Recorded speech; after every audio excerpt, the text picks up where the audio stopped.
Well, here we are back at Springhouse Farm, so welcome. And I have a little bad news for you today. Allie had a little encounter earlier, about an hour ago. Pollinators are wonderful, but if you encounter one, they'll sting you right on the lip, which is exactly what I got. She got into a bumblebee nest. I did. So if you can get past my enormous lip, and we thought we'd better do this before my whole face swells up. So. But I kissed it, so it's better now. I felt better. Yeah, I felt better. So today's topic, though, is spring flowers, and we thought we'd kind of run through some examples, and this will be a fun video for all the pretty photos of flowers that we've got. So Allie, start out with some of the woodlands flowers. We'll talk about those first. But one of the earliest flowers that we see are spring beauties, and they're just a tiny little pink flower. Are they white sometimes as well, or just pink? Yeah, and we even saw some this spring that were blue. That were blue, that's right. And so, I presume they're spring beauties. They look like we're them. Always learning something new. But, you see those in the woods, and they're one of the very early things that you see, and it's kind of exciting because then it's springtime. Yeah.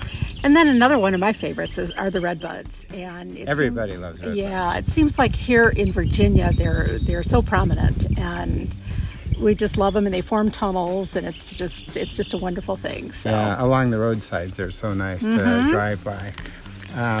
And if you're really lucky, you'll see one of these. This is called Dutchman's pipe, and it's actually a fungus that lives on the nutrients of the decaying roots of a tree, for example.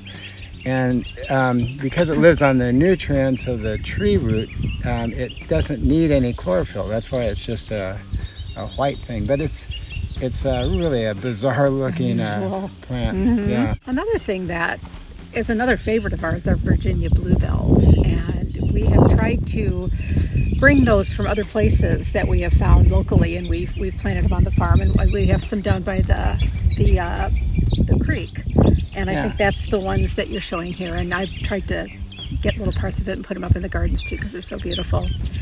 And they like water, is that right? Yeah, and they need to be near water. You'll often see them in stream beds and stuff, and we just didn't happen to have any. Right. But once you transplant them, they spread quite nicely. They do. So we're getting kind of some nice areas of them. And they'll grow in some other parts of the woods too. It's worth a try.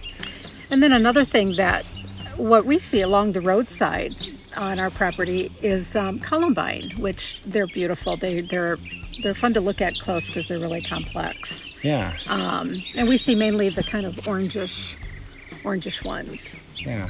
Often near the columbine, for whatever reason in the woods, we'll see this plant called bloodwort. And here's a picture of this. The reason they call it bloodwort, wort means plant, and the color of the sap is the reason for the name. It's really a bloody looking color.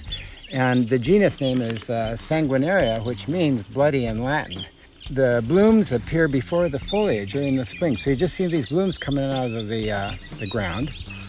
And interestingly, the plants are spread by ants. They take the seeds to their nests, and there's a fleshy outer part of the seed that the ants eat in the nest.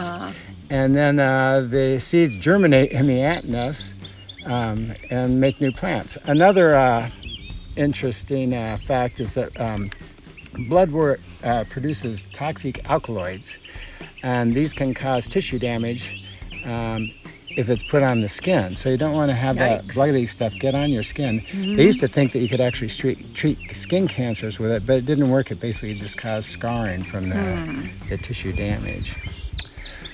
Another favorite of ours is Culver's root. Culver's root is this really lacy, pretty plant that comes up in more of an open woods, and it has this tall spire of white flowers, and it's quite dramatic. And another favorite is our bluets. In fact, we've got some friends over in Fort Valley who have named their property Blewett Ridge. Blewett Ridge? Blewett Ridge. Yes. Yeah, it has just such a pretty ring to it. Anyway, they're really fun. And then another thing we really like, and we recognize that it's not a native, but it's they're so pretty here, are the Grape Hyacinths, and it's a European native.